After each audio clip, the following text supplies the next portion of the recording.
Alors, vous faites partie des couples qui vivent 24 heures sur 24 ensemble.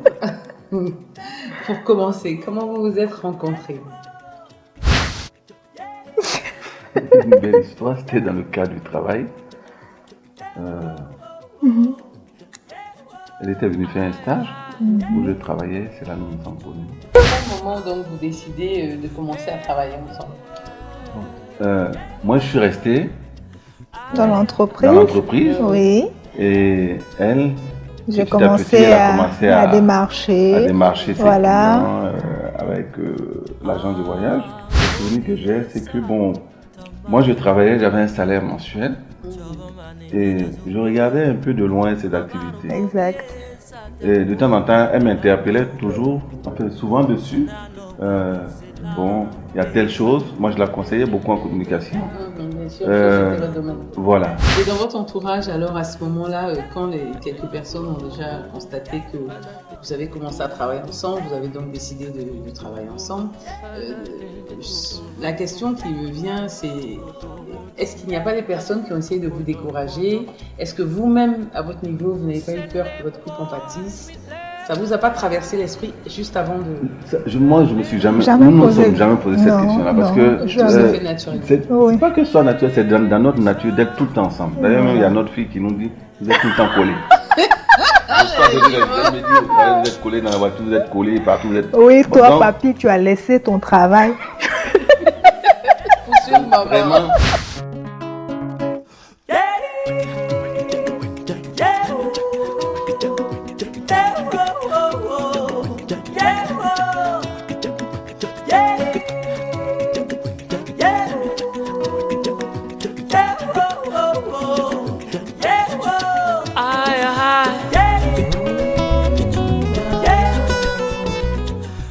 Mesdames et messieurs, bonsoir. Très heureuse de vous retrouver spécialement aujourd'hui pour ce nouveau numéro de Leitmotiv, consacré aux couples qui ont décidé il y a quelques années de cela, non seulement de vivre ensemble, mais de travailler aussi ensemble.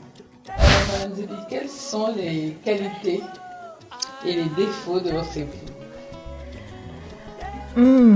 Bon.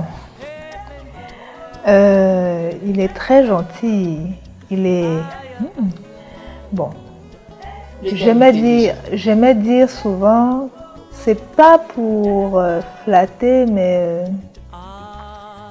à l'époque, ce qui m'avait frappé chez lui, bon, c'est vrai que nous vivons dans un environnement où les gens se disent religieux, chrétiens et tout. Bon, moi, j'ai une petite souche chrétienne catholique, mais je n'ai jamais vu quelqu'un qui applique la parole qui dit aime ton prochain comme toi-même, mais vraiment dans la réalité, pas dans la bouche, pas dans le parler uniquement. Voilà, je n'ai jamais vu, voilà, dans le comportement, je n'ai pas encore rencontré quelqu'un qui le fait aussi bien que lui. Ça c'est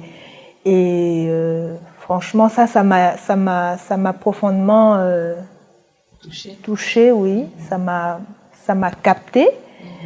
Et en termes de défauts... Rancunier? Oui, bon, un peu boudeur. Vous avez quel signe, je Capricorne. Ok. Un peu boudeur, mais sinon, vraiment, il y a beaucoup de gestes que je vois dans mon esprit les matins quand je dois passer dans les émissions très tôt le matin. C'est lui qui va me réveiller, il va apprêter mes affaires. Et tout, vraiment, il n'y a rien à dire, quoi. Il n'y a vraiment rien à dire. Alors, Monsieur Zébi, c'est à votre tour. Quelles sont les qualités et les défauts de votre épouse? Wow. Deux qualités, je dirais. Superbement intelligente. C'est-à-dire, quand elle parle, vous êtes en extase. Je ne m'inquiète pas, je me dis qu'il y a de la logique dans ce qu'elle dit. Bon, moi, j'aime beaucoup la logique. Hein. Mais quand elle parle, elle est concrète, concise. Voilà, elle sort ce qu'elle ressent, en de bons termes, et puis vraiment de façon très bien imagée.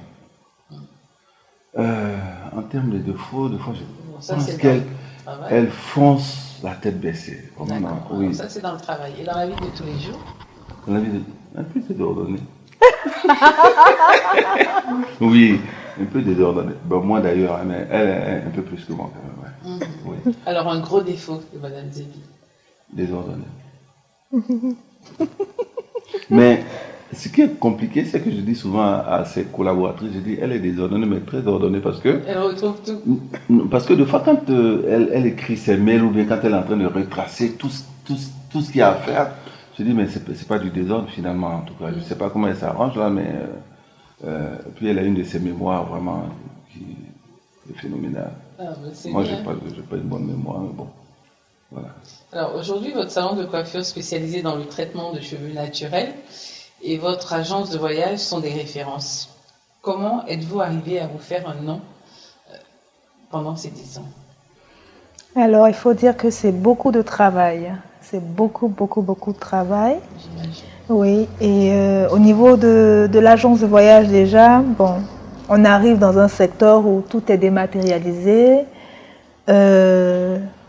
Il faut suivre les dossiers. Des fois, la nuit, il faut se réveiller pour replacer des dossiers parce que, bon, à ces moments-là, vous avez des dossiers qui expirent, donc il faut les replacer pour ne pas perdre des tarifs et tout. Donc, il faut faire cette veille-là. Ensuite, sur le centre capillaire, bon, c'est quelque chose de nouveau. Il faut mettre toute l'ossature en place. Et heureusement qu'il est là, parce que sinon, ça allait être très compliqué.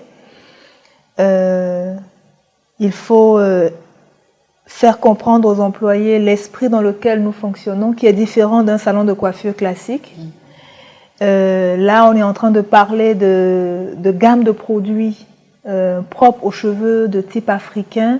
Donc, il faut parler emballage, il faut parler marque, il faut parler... Franchement, c'est beaucoup de travail, ce qui fait que c'est carrément du 7 sur 7.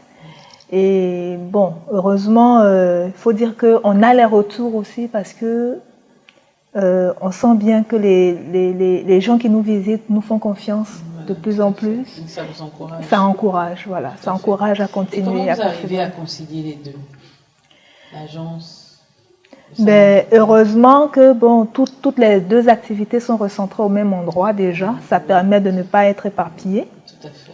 Et puis, bon, comme les choses se font naturellement entre nous, bon, chacun connaît...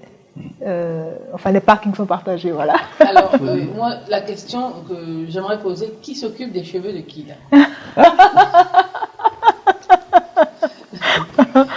D'ailleurs, enfin, il est un mauvais élève. Ouais.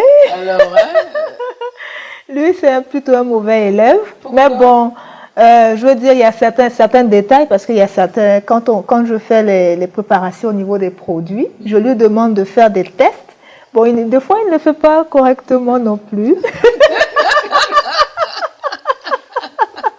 Mais bon, en tout cas, sur le domaine en tout cas du cheveu, la technicité et tout, bon, ça c'est moi qui m'en occupe. Au niveau des produits également, les formulations, je m'en occupe. D'ailleurs, on a un partenaire, l'université de Cocody, l'UFR de pharmacie, qui nous aide dans ce sens-là. Donc voilà. Mais Madame Caron, je voulais ajouter quelque chose. Vous savez, il y a quelque chose qui est frappant quand un couple travaille ensemble. C'est que, vous savez, aujourd'hui, bon, nous sommes en train de tourner cette émission. Nous sommes ensemble, il n'y a personne qui cherche à savoir où est l'autre. tout à fait, c'est l'avantage. Et il y a beaucoup de problèmes qui sont élagués quand on travaille ensemble. Ce qui fait qu'on peut conduire un projet très rapidement. Moi, l'intérêt général, je dis que ce soit en famille, que ce soit en société, que ce soit de façon mondiale, l'intérêt général, c'est la seule chose qui peut faire avancer les choses. Parce que quand il n'y a pas d'intérêt général, il y a des tiraillements. Quand il y a des tiraillements, on gaspille l'énergie. Quand on gaspille l'énergie, ça déstabilise tout le monde. Tout à fait, exactement. Voyez. Donc c'est un peu ça. Et puis au niveau du centre capillaire, je voulais ajouter quelque chose, c'est que j'avoue que avoir travaillé dans un grand groupe, ça a été très bien aussi pour moi parce que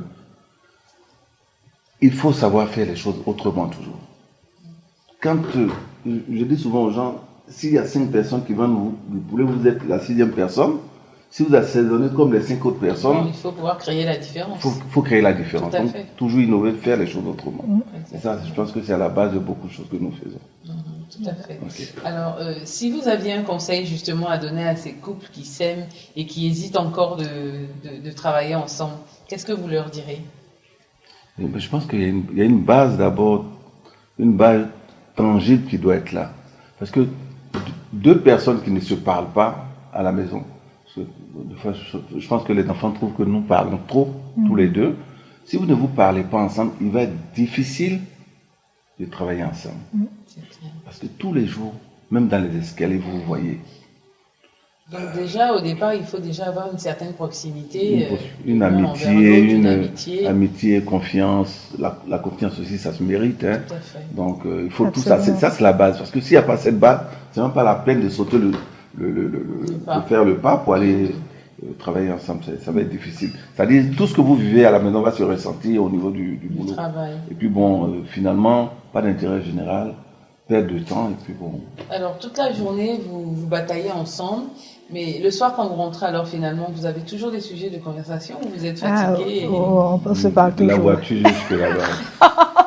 Vous n'arrêtez pas. On n'arrête pas de se parler. On n'arrête pas de se parler. Bon, de temps en temps, on descend les employés, donc on ne peut pas trop parler. Parce Tout à que fait, bon, vous faites un peu attention à tout voilà, ce parce qui que vous bon, entoure, c'est normal pour de le temps en respect. temps, on pour parle ça. de famille, on se moque un peu des gens, enfin, des blagues. Bon, comme c'est des collaborateurs, il y a des choses forcément, ne serait-ce que pour l'environnement du travail, pour garder un certain cachet. Il y a des choses qu'on ne peut pas échanger devant eux, mais sinon, quand nous sommes à deux, là, la plupart du temps, même quand on vient avec deux voitures pour une raison ou pour une autre, parce qu'elle doit aller au plateau, et moi je dois venir au boulot. Vous Le finissez dans soir, la journée à trouver un moment à prendre la même voiture. voilà, on prend la même voiture. Pour Oui, rentrer. tout à fait. Donc, c'est un peu ça. Alors, quelle est la bonne raison pour vous, donc, aujourd'hui, de dire à nos téléspectateurs qu'il faut travailler ensemble? Pourquoi pas quand on est en couple? Wow. Travailler ensemble, c'est tellement beau. Vous avez l'impression, quelque part, que vos forces sont multipliées? En fait, j'ai tellement intégré ça, nous avons tellement intégré ça que c'est de la complémentarité, c'est de la compréhension. Et en même temps, travailler ensemble, ça donne une autre vie au couple. Exact. Parce que si vous avez dépassé beaucoup de choses, arrivé à un point où... Parce que moi, par exemple, madame, on a les mêmes comptes, elle sait combien qu'il y a dans le compte. Tout à fait. Je ne lui demande pas combien tu as pris. Bon, voilà. Tu ne peux pas te permettre d'aller prendre, si tu respectes ta compagne, aller prendre un 200 000 à un compte sans la prévenir, ne serait-ce que... Pourquoi, voilà, pourquoi ok. et le comment, bien Donc, sûr. voilà. Donc, tout est clair. Bon, C'est la transparence. voilà, la transparence. Voilà. Dans Je le pense que vous couple, avez et trouvé le comme bon. vous dites, ça évite beaucoup de Ouais. petits conflits, en fait. Une touche délicate, une élégance affirmée.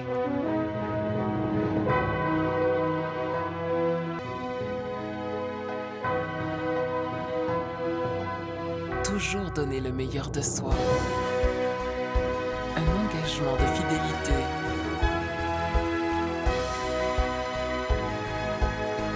Une vision de rêve.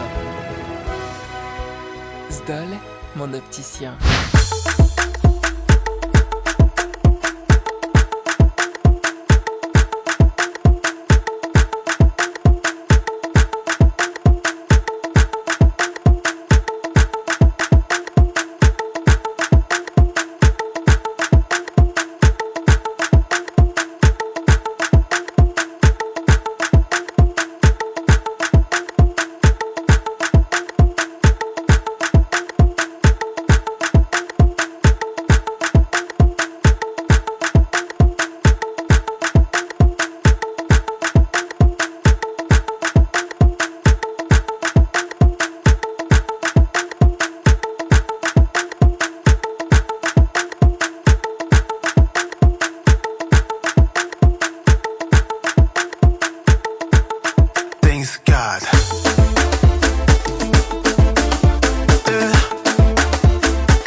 suis jamais prêt.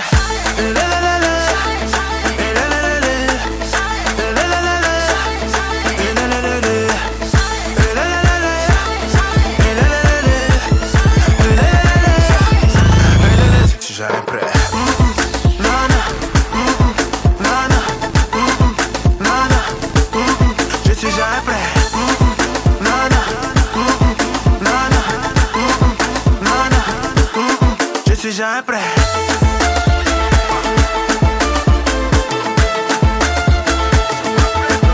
Et toi Lago, oui oui oui toi, tu m'as largué dans les moments où ça n'allait pas. Moi qui avais mis ma gamme sur toi.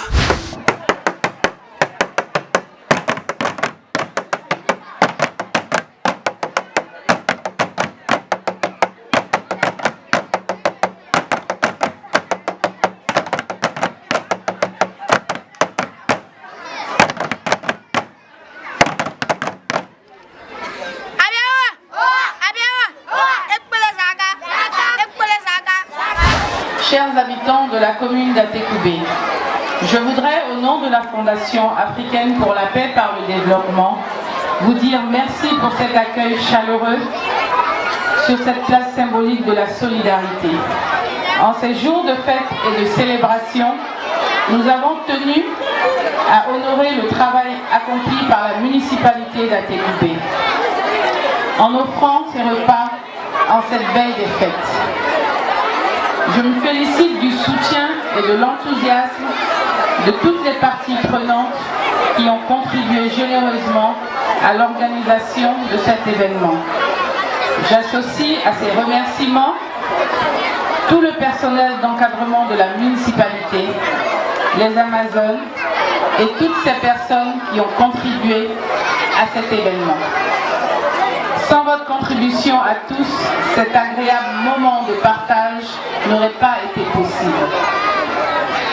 Notre fondation, la Fondation africaine pour la paix par le développement, organisation non gouvernementale, a été créée le 12 novembre 2007.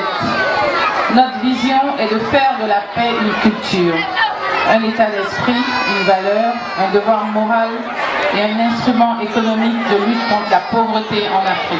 Quant à nos objectifs pour 2016, nous envisageons l'ouverture d'un dispensaire ainsi que la réalisation de projets agricoles individuels et communautaires à travers des activités génératrices de revenus.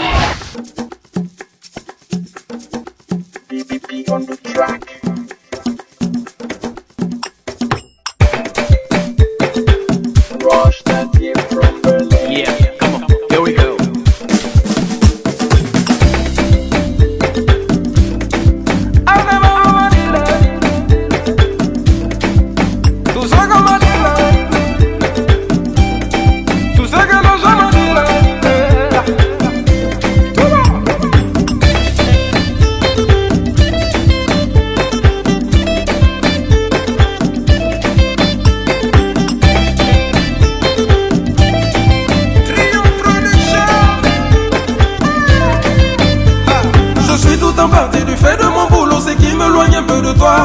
Pourquoi c'est seulement pendant mon absence qu'on me dit que tu es déjà? Et comment se fait-il que même étant avec toi c'est le même rapport? Ma frénale, je n'écoute pas les ondits, c'est toi que j'ai choisi, ma lady. Une fois que je suis avec toi, j'oublie tous ces rapports. Je ne voudrais jamais que tu sois loin de moi, chérie.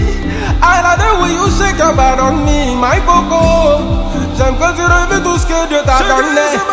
Moudades, come on, tell me moudades. Moudades, baby, come on, tell me moudades. Moudades, come on, tell me moudades.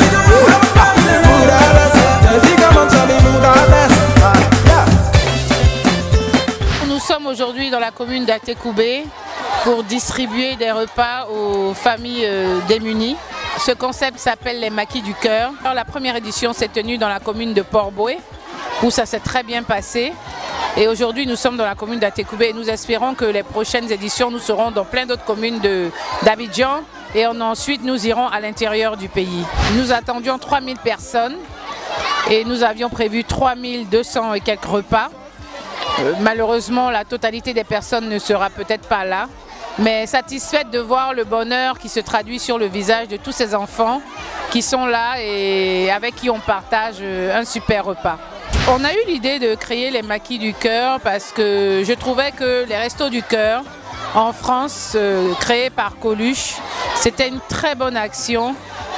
Et j'avais envie qu'ici, sur le continent africain, où il y a beaucoup de pauvreté et de famine, justement, recréer un peu ce même concept. Et je lance un appel donc à tous les partenaires et à tous les sponsors, et je leur dis d'abord merci d'ailleurs, mais qu'ils soient de plus en plus nombreux parce que les enfants sont l'avenir de notre pays.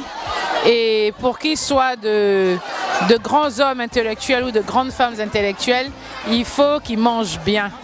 Donc il faut qu'on leur fasse des repas équilibrés, donc avec des féculents, des légumes et de la viande. Alors je demande à tout le monde d'essayer de faire un effort pour pouvoir aider justement la Fondation africaine pour la paix par le développement à toujours faire plus.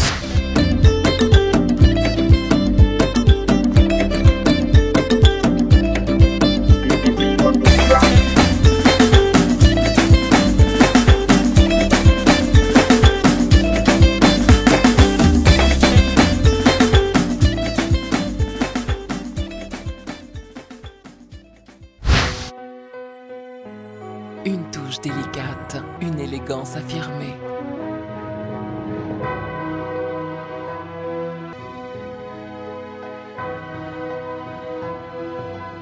Toujours donner le meilleur de soi. Un engagement de fidélité.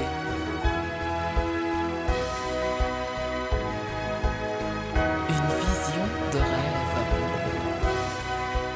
Zdol, mon opticien. Alors, nous sommes presque à la fin de notre émission. Ça a été vraiment un réel plaisir pour nous et c'est une grande première d'ailleurs, je dirais.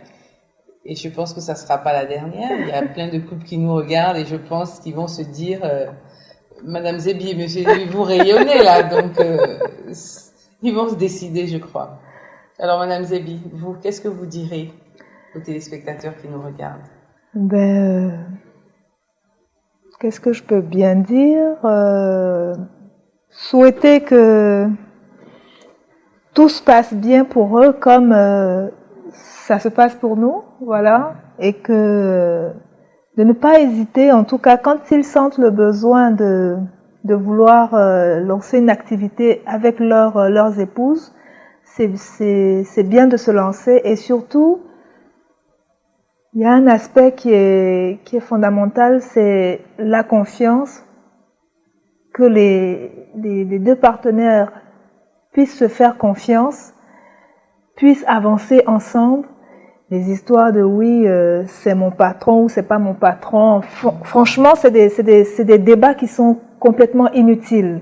Voilà, parce que quand on regarde dans le même sens, on regarde l'intérêt de la famille, parce que quand ça marche, ça rejaillit sur toute la famille. Donc, que le monsieur soit le patron ou que la dame soit la patronne, je veux dire, ça n'a aucun sens. Ça n'a pas de débat. C'est pas un débat qui a lieu d'être. Donc, je veux dire, comme il l'a dit, c'est quelque chose qui se construit. C'est un peu difficile, en fait, de pouvoir matérialiser cela parce que en ce qui nous concerne, c'est venu tellement naturellement que bon, finalement, les choses, on a l'impression que les choses s'imbriquent de façon tellement simple. Mais bon, je comprends que ça peut ne pas être simple pour tout le monde, voilà. Mais en même temps, il faut que chacun se remette en question, que chaque personne dans le couple se remette en question, se regarde lui-même, face à lui-même, et prenne, on va dire, sa part dans tout ce qui se passe, de sorte à ce que, bon, chacun honnêtement reconnaisse éventuellement ses torts et ses faiblesses, et puis que le couple puisse avancer, et voilà. Alors, si par exemple demain, un de vos enfants, votre fils ou votre fille, venait vers vous, donc elle a un bon travail, elle a un bon salaire, et vous direz, maman, papa, j'ai décidé de laisser tomber mon travail parce que je veux aller travailler donc avec mon compagnon ou mon mari. quel conseil vous lui diriez? Parce que bien souvent, nous faisons des choses, mais nous ne souhaitons pas forcément que nos enfants le fassent. Alors vous, qu'est-ce que vous direz à ce moment-là à votre enfant? Vous savez, il y a toujours une base, il y a une genèse. Comme si notre fils vient nous dire ça, et que à la base, sa femme ne connaît même pas son salaire. C'est-à-dire, il n'y a pas d'ouverture entre eux. Forcément, c'est déjà une fausse base là. Il doit y avoir une imbrication sans faille entre les deux personnes. Il faut que chaque personne soit aussi indépendante, de telle sorte que quand vous allez travailler ensemble, il y a beaucoup de choses qui sont déjà réglées. Je veux dire, ça se construit, ça ne se fait pas comme ça. Donc, nous, avec notre expérience, s'il n'y a pas cette base-là, on va lui dire simplement, bon, c'est pas la peine d'y aller, parce que bon, dès qu'il y a la malice dans un couple, c'est très compliqué. Il y a beaucoup de choses. Donc, on va voir un peu comment est-ce que le début du couple, comment est-ce que ça évolue. Ça a commencé, comment ça a évolué pour pouvoir donner... Parce que c'est comme une maison qu'on construit. S'il n'y a pas les fondations qu'il faut. Les fondations, c'est très compliqué. Je ne sais pas si elle a une autre opinion Non, c'est pareil, hein, je veux dire, c'est pas... Ça, comme on dit, ça ne tombe pas du ciel. Hein. On ne s'est pas imaginé qu'on allait commencer à travailler ensemble. Oui. Voilà, on a commencé à vivre ensemble. Oui. Et au fur et à mesure, vous avez éprouvé ce besoin-là, voilà, est né. Bon, moi j'ai commencé, et ensuite, quand j'avais besoin qu'il me donne des coups de main, il n'hésitait pas à me donner des coups de main. Tout à fait. Et voilà. Après, ça devient finalement évident. Et ça devient évident. Ça s'impose à vous-même, en fait. Voilà. Donc, et on y va. Donc, il n'y a vraiment pas de soucis. Quand les choses se passent comme ça, il n'y a vraiment pas de problème. Ça ne peut que produire de bons effets. D'accord. Monsieur et Madame Zébi, merci d'avoir accepté notre invitation. Nous vous souhaitons en tout cas tout le bonheur du monde dans votre couple et dans votre travail. Merci. Mesdames et messieurs, c'est ici que s'achève notre émission consacrée aux couples qui travaillent ensemble. Rendez-vous la semaine prochaine pour un nouveau numéro de Leitmotiv. Et n'oubliez pas qu'on est plus fort à deux. Que Dieu vous garde.